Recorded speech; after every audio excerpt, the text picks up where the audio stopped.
अस्सलाम वालेकुम, कैसे हैं आप सब। उम्मीद करती हूँ कि सब खैरियत से होंगे। ये बना रही हूँ गले का डिज़ाइन लॉन्ग शेव में। तो लॉन्ग शेव में गले के डिज़ाइन बहुत ज़्यादा पसंद किए जाते हैं, तो हमारी भी कोशिश यही होती है कि जो गले के डिज़ाइन ज़्यादा पसंद किए जा रहे हैं हम उसी तरह की डिज़ाइनिंग आपके साथ शेयर करें।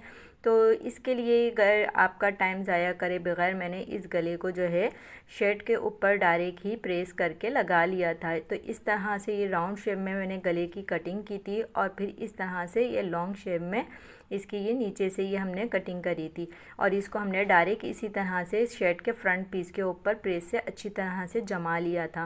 फिर इसके बाद मैंने इसकी सेंटर की कटिंग की थी, जो साइडों साइडों से हमने इसकी कटिंग वगैरह कर ली थी।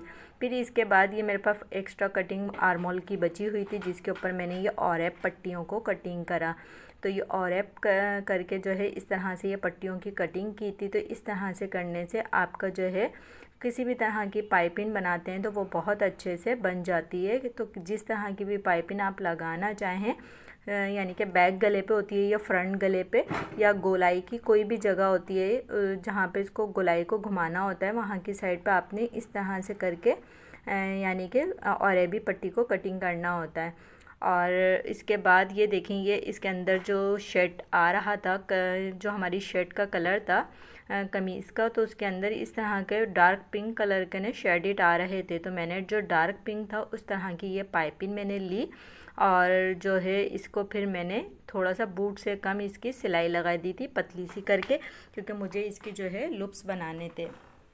तो इस तरह से करके ये मैंने लूप्स के लिए इसको पतली सी पट्टी बनाई और इसके ऊपर मैंने सिलाई लगा ली थी। अब जो है मैंने मोटी सुई ली, उसके अंदर धागे को डबल तिबल यानी कि 4 तह करके मैंने इसके अंदर धागा पिरो लिया था, ताकि ये थोड़ा सा मोटा हो जाए, जब मैं इसको खींचूं तो ये टूटे नहीं। तो इसलिए आपने जब भी डोरी बनानी हो तो इस तरह के मोटी सुई में, यानी कि जो रज़ाइयाँ बनाने वाली सुई होती है, मोटी सुई होती है, तो उसके अंदर इतना मोटा धागा आराम से पिरो दिया जाता है। फिर इस तरह से करके आपने डोरी को सीधा करना होता है, तो बहुत आसानी से ये डोरी सीधी हो जाती है। ये देखें, इस तरह से करके ये डोरी मैंने बनाई और इसको आराम से करके सीधा कर लिया था। ये देखें, मुझे कोई परेशानी नहीं हुई थी इस डोरी को सीधा करने में, बहुत आसानी से सीधी कर ली थी ये मैंने। ये देखें, और बाज़ार वाली पाइपिंग की जो डोरी हम बनाते हैं ना, तो वो बहुत अच्छी बन जाती है। तो इस तरह से ये बाज़ार वाली जो पाइपिंग होती है ना, तो इसके ऊपर ये डोरी को मैंने बनाया था और इस तरह से करके ये मैंने इसको खींच लिया था। थोड़ा सा यहाँ पे अटक गया था तो फिर ये सेट हो गया था। ये फिर इस तरह से करके हमने डोरी को बनाना है और इस तरह से करके खींचना है। तो ये डोरी हमारी तैयार हो गई थी और ये अच्छी खासी डोरी हो गई थी। मेरे जितना काम था उससे ज़्यादा एक्स्ट्रा हो गई थी, लेकिन कोई बात नहीं, आपके अगर इस तरह से एक्स्ट्रा डोरी हो जाए तो रख दें, ये काम आ जाती है। तो फिर इसके बाद क्या करना था, आपने ये गला है मेरा, गले के ऊपर मैंने पाइपिंग, ये देखें इस तरह से करके ये मैं इसके ऊपर पाइपिंग लगा रही हूँ। ये देखें, गले के जो लंबा वाला साइड मैंने कटिंग किया था इसके ऊपर मैंने पाइपिंग लगानी शुरू की। ये देखें, इस तरह से करके जो मैंने पट्टियाँ कटिंग करी थी और भी और गोल यानी कि गोल गला था ना, तो इसके ऊपर गोल गले पे और भी पट्टी की पाइपिंग लगाऊंगी। और ये मैं मैचिंग की पाइपिंग लगा रही हूँ, सेम इसके अंदर मैचिंग की पाइपिंग का इस्तेमाल कर रही हूँ। जो इसका फैब्रिक था उसी फैब्रिक से ही मैंने इसके ऊपर पाइपिंग लगाई है। ये देखें, और ये थोड़ा सा चौड़ा मैंने कपड़ा इसलिए लिया था ताकि जब हम बैक साइड से इसको फ़ोल्ड करेंगे तो ये आसानी से फोल्ड हो जाएगा चौड़ा चौड़ा करके, क्योंकि बैक साइड पे फिर फ्यूजिंग नज़र आ रही होती है।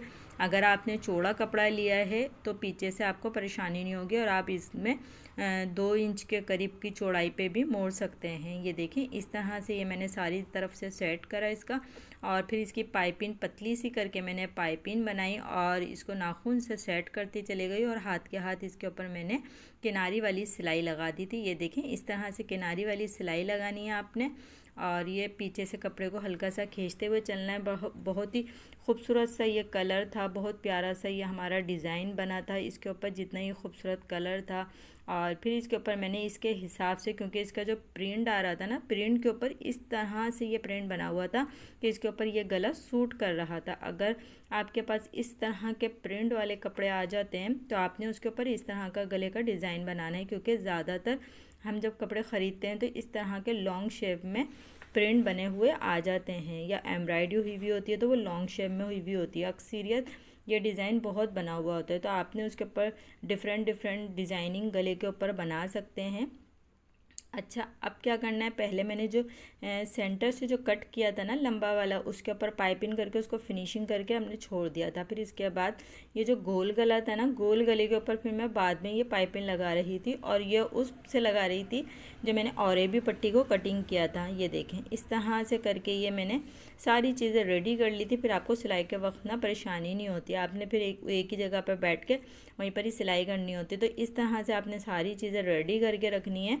और फिर इसके बाद ये देखें, हल्के हल्के हाथ से हमने ये पाइपिंग निकाली, और नीचे की तरफ जो आ गया था हमारा, यहाँ से हमने इसको ये देखें इस तरह से करके फोल्ड करना है। और फोल्ड करने के बाद आपने फिर किनारे की सिलाई लगानी है। तो इस तरह से आपने छोटी छोटी सी टिप्स होती हैं जो गौर करना होता है कि इन चीज़ों से आपके सूट में काम में फिनिशिंग आती है। और आपने इस तरह से देखना होता है, गौर करना होता है कि फ़िंगर्स का इस्तेमाल किस तरह से हो रहा है, किस तरह से हम काम कर रहे हैं। और फिर इसके बाद क्या करना था, ये एक जो हम यानी कि जो हमने कट लगाया था, उसको कट को हमने वापसी बंद करना था। फिर बंद करने के लिए मैंने एक पट्टी का इस्तेमाल किया। चाहे तो वो आप ट्राउज़र के कपड़े की बना सकते हैं, चाहे तो अगर कमीज़ में से कपड़ा बचा हुआ है तो आप उसमें से बना सकते हैं। तो इस तरह से करके आपने एक पट्टी एक्स्ट्रा लेके इस गले को जो खोला था इसको वापसी बंद करना है। अच्छा, बंद करने से पहले हमने इसके अंदर कुछ करना है डिज़ाइन, ये देखिए। तो क्या करना था आपने इसके अंदर, मैं बताती हूँ कि इसके अंदर क्या डिज़ाइन हो रहा है। तो इस तरह से करके आपने इसको, ये लूप्स जो मैंने पहले बनाए थे, इसकी कटिंग करनी है 2-2 इंच के करीब, तकरीबन 2-2 इंच के करीब हमने इसकी कटिंग करनी है। आप कम भी कर लेंगे, कोई मसला नहीं है। तो क्योंकि मुझे लूप्स जो हैं थोड़े थोड़े से लगाने हैं, इसके अंदर कोई हमें बटन नहीं लगाना, सिर्फ लूप्स लगाने हैं। और ताकि ये स्टाइल है, ये शो के लिए लगा रहे हैं हमने, इसके अंदर बटन नहीं लगाने। और आपने देखा होगा रेडीमेड सूटों में इस तरह के ये खाली सिर्फ लूप्स ही लगे हुए आते हैं। तो इस तरह के ये लूप्स मैंने लगाए 2 पहले एक साथ, फिर थोड़ा सा गैप दिया, फिर थोड़े से गैप देने के बाद मैंने फिर 2 लूप्स लगाए।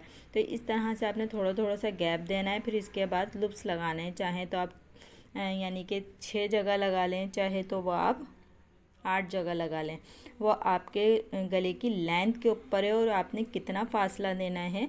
तो इस तरह से करके ये मैंने 5 से 6 जगह लगा दिए थे डबल डबल करके। ये देखें, ये देखें, ये 5 जगह ये मेरी ये लूप्स लग गए थे, यानी कि 10 लूप्स लगे थे डबल डबल। तो इस तरह से आपने गैप देना है और इस तरह से करके आपने इसको रेडी करना है। और फिर इसके बाद फाइनली आपने इसका एंड में आके ये जो बैक साइड से आपका इतना चौड़ा कपड़ा बचा हुआ था, इसको आपने फोल्ड करना है। फोल्ड करने के बाद इसकी सिलाई लगानी है, ठीक है। इसको प्रेस कर लिया था ताकि मैंने फ्रंट से देना थी, फिनिशिंग फ्रंट से आती है, तो मैंने फ्रंट साइड से इसकी फिनिशिंग दी और फिर इसको फोल्ड कर दिया था। और आपने वीडियो को फुल देखना है और कमेंट करके बताना है कि गले का डिज़ाइन आपको कैसा लगा। और 100 बार सही डिज़ाइन था, इंशाल्लाह आपको पसंद भी आया होगा और आप ये डिज़ाइन बनाएंगे भी लाजमी। तो उम्मीद करती हूँ कि आपको ये वीडियो पसंद आई होगी, गले का डिज़ाइन पसंद आया होगा। मुझे दें इजाज़त, अपना ख्याल रखिएगा। ये इसका फ़ाइनल लुक है। मिलते हैं इंशाल्लाह जल्दी ही आपसे किसी नई वीडियो के साथ, क्योंकि मैं एक दिन छोड़ के एक दिन ये वीडियो अपलोड कर रही हूँ ज़्यादातर गले की। तो उम्मीद करती हूँ कि आप इंजॉय कर रहे होंगे। अपना ख्याल रखिएगा। अल्लाह हाफ़िज़।